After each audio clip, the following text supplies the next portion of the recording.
दोस्तों आपके भी दादा परदादा को जो जमीन है, जो संपत्ति है, जो आपको आशीर्वाद के रूप में मिला था, वो अचानक देखने में आता है। आप जो है ऑनलाइन सर्च करते हैं तो देखिए दूसरे के नाम पे चढ़ गया है, और दूसरा आदमी आके आपके सब घर पे बोलता है जल्दी से जगह खाली करो, ये तो मेरी जमीन है। या फिर किसी भी तरह से वो जमीन वो सोचता है कि आप खाली से कैसे भी खाली हो जाए, क्योंकि करोड़ों की वैल्यू रहती है उसकी। और वो धोखाधड़ी से जो आदमी अपने नाम करा लिया रहता है, अब उसे आती आती है बारी सुधारने की। अब ये टेंशन वाली बात हो जाती है कि भाई साहब वो चढ़ा कैसे, अगर चढ़ भी गया तो वो ऐसे कौन सा तरीका अब हम अपनाएं कि हमारी जमीन हमें फिर से सुरक्षित हमें मिल जाए। क्या वो तरीका है, सारे वो तरीकों को हम इसी वीडियो में कवर करेंगे, और सारे वो स्ट्रैटेजी और नियम बताएंगे जिससे आप अपनी प्रॉपर्टी को सेव कर पाएंगे। क्या तरीका है समझते हैं, याद दीजिएगा।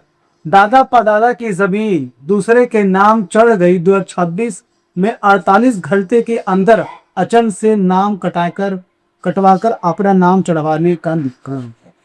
यानी कि अगर किसी और के नाम पे चढ़ जाता है ऐसी प्रॉपर्टी जो कि गलती से या जानबूझकर हो गया, उसे सिर्फ आप 48 घंटों के अंदर अपने नाम पर फिर से आप करवा सकते हैं, क्योंकि जमीन की सच्चाई कभी भी आपके साथ नाइंसाफी नहीं होने देगा। तो बिना देरी के स्टार्ट करते हैं हमारा वीडियो। पहला हमारा क्वेश्चन है, और हाँ दोस्तों वीडियो को लाइक और चैनल को सब्सक्राइब करना मत भूलिएगा। फेसबुक पे देख रहे हैं तो लाइक और फॉलो करना मत भूलिएगा, क्योंकि ऐसा इन्फॉर्मेशन आपको हमारे अलावा तो कोई नहीं देगा। ठीक है, पहला हमारा क्वेश्चन है, फर्जी दाखे खारिज सीधे रद्द नहीं होता, DCLR कोर्ट का चाबुक। उस दोस्तों जो लोग सोचते हैं कि फर्जी जो दाखे खारिज हुआ है वो जो है कैसे रद्द होगा, और उसी को रद्द कराने के लिए आप DCLR का जो चाबुक है, जो कड़क चाबुक है, वो कैसे अपना सकते हैं उसके विरुद्ध, जरा समझते हैं।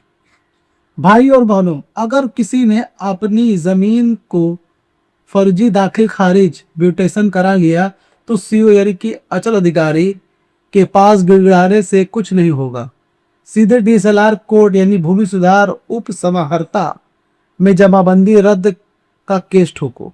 देखिए दोस्तों, अगर मान लीजिए आपके साथ ऐसा हो गया कि आपका जो प्रॉपर्टी किसी और के नाम पर हो गया है, तो आप जो है अचल अधिकारी के पास जाकर सीओ के पास जो है गिड़गिड़ाने का, भाई बाप ऐसा कर दीजिए वैसा कर दीजिए, प्लीज मेरी जमीन को लौटा दीजिए, ऐसी गिड़गिड़ाने की जरूरत नहीं है। सबका समाधान है, सीधा आप समाहर्ता कोर्ट यानी कि आप DCLR कोर्ट में जाइए और वहां पे भूमि सुधार का आप जो है मुकदमा ठोकिए, सीधा एक अर्जी ठोकिए आप सीधा। ठीक है, भूमि सुधार यानी कि अपना जमाबंदी रद्द, जो जमाबंदी है उसे रद्द कराने का मुकदमा ठोकिए। उसके बाद जो है सीओ को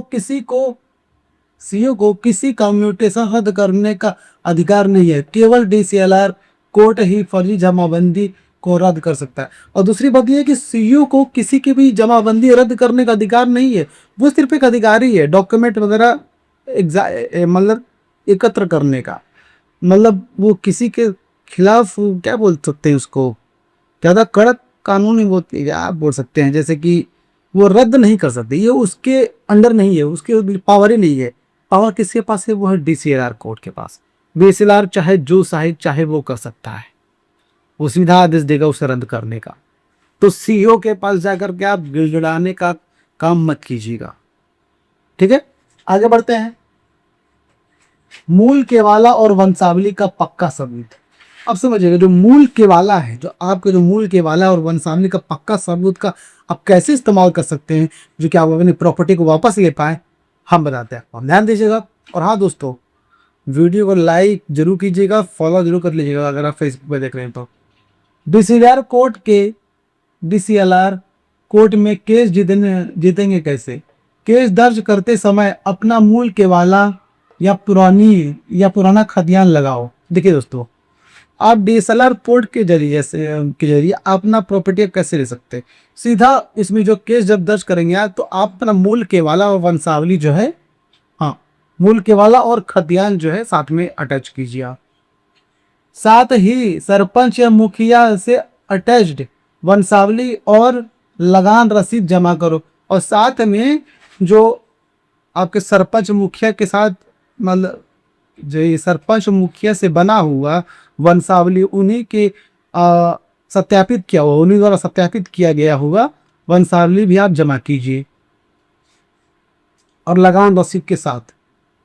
कोर्ट में यह साबित कर दो कि विपक्षी के पास जमीन खरीदने का कोई जायज कागज नहीं है, यह दाखिल खारिज पूरी तरह फ्रॉड है।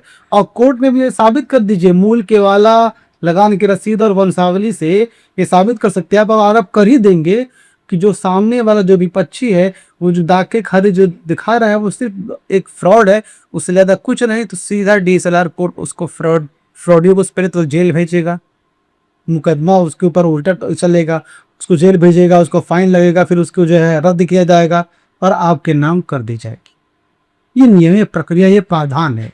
डीएसएलआर कोर्ट हर चीज वो कर सकता है जो वो चाहे, ये बशर्ते सबूतों के आधार पर ही करेगा, ऐसे नहीं करेगा। और आप उसे ये साबित कर लेंगे कि सामने वाले के पास कोई कागजात ही नहीं है, तो और वो दिखाई नहीं पाएगा जब रहेगा ही नहीं तो।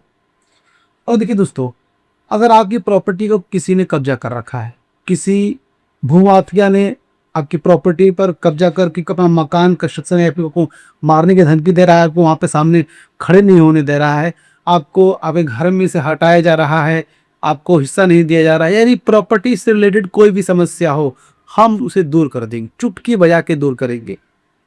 करना क्या है आपको, आप इसी हिस्ट्री पे जो आपको नंबर दिखाई दे रहा है, हमारा व्हाट्सएप नंबर, आप व्हाट्सएप पे मैसेज कीजिए, अपने परेशानियों को समाधान पाइए। हर वो चीज जो आपको हक, आपके हक को छीनेगी, हम उसे छीन करके आपको दे देंगे। हमारी जो फीस आपको देनी होगी, हमारी फीस बहुत ही मामूली सी, बहुत ही छोटी सी है, जो कि 299 रुपए, 299 के फीस के साथ आप ये लाभ उठा सकते हैं। ठीक है दोस्तों, आगे बढ़ते हैं। स्टे ऑर्डर लेकर सर्वे पर रोक, आप समझिएगा, स्टे ऑर्डर लेकर के आप सर्वे पे कैसे रोक लगा सकते हैं। वो सर्वे जो फर्जी तरह से लगा हुआ है उसी का नाम फिर से चढ़ जाएगा बढ़िया तरीके से। क्या तरीका है समझते हैं।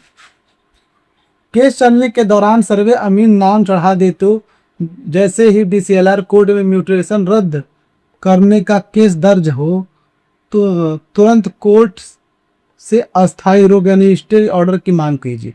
देखिए दोस्तों, अगर मान लीजिए अमीन आता है और सर्वे के दौरान वो नाम चढ़ा देता है उन्हीं लोगों का जो कि नाम जो लोग कब्जा करके रखे हुए हैं, तो क्या करना है कि आपको सीधा डीसीएलआर रिपोर्ट या म्यूटेशन को रद्द कराने के लिए सबसे पहले आप स्टे ऑर्डर की मांग कीजिए, ताकि सामने वाला चारों खाने चित हो जाए।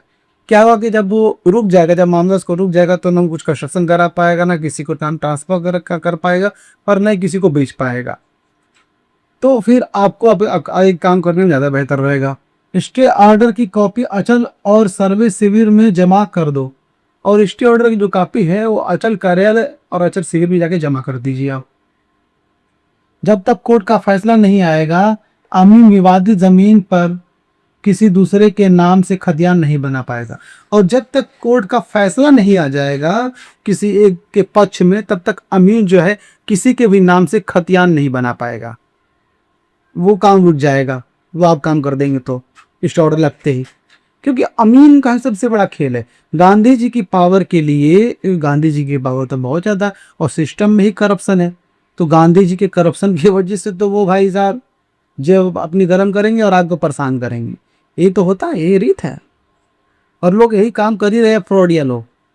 सबसे बचिए, सबका समाधान है कि जमीन की सच्चाई के पास फीस जमा करके आप सभी चीज़ों का समाधान पा सकते हैं। सबका हम सभी छोड़ा करते रहेंगे, ये याद रखिएगा, ये हमारा वादा है।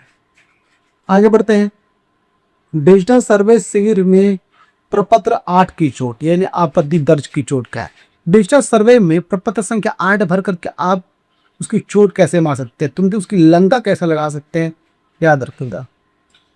अगर सर्वे के खानापुरी में दूसरे का नाम छप गया तो क्या, अगर सर्वे के दौरान खतियान में किसी और का नाम छप गया तो क्या करें। ध्यान दीजिएगा, घबराने की बिल्कुल जरूरत नहीं है। ड्राफ्ट खतियान बाहर आते ही सर्वे शिविर में प्रपत्र 8 जमा करो। देखिए, जब भी अमीन जो है सर्वे करके जाएगा तो उसका एक ड्राफ्ट है, नोटिस आएगा, बाहर छपेगा, उसमें जहां नाम आएगा और आपका नाम नहीं है तो तुरंत बिना देरी के, घबराना नहीं है दोस्तों, लेकिन तुरंत सही वक्त पे सही कदम उठाना जरूरी है। क्या है, तुरंत पारा संख्या 8 भर करके आपत्ति दर्ज करो और शिविर प्रभारी के सामने मूल कागजात पेश करके गलत नाम चढ़वाओ और अपना नाम दर्ज करवाओ। और शिविर प्रभारी के पास अपना जितने मूल डॉक्यूमेंट आपके हैं उसे दर्ज कराइए और उसको सामने रखिए और जो नाम गलती से चढ़ गया उसे हटवा करके आप अपने नाम दर्ज करवाइए। ये प्रक्रिया है दोस्तों। इन प्रक्रियाओं को अगर आप अपनाएंगे तो आपकी प्रॉपर्टी को कोई छीन ही नहीं पाएगा। कोई भी फ्रॉड या दो कौड़ी का इंसान आपके साथ फ्रॉड कर ही नहीं पाएगा।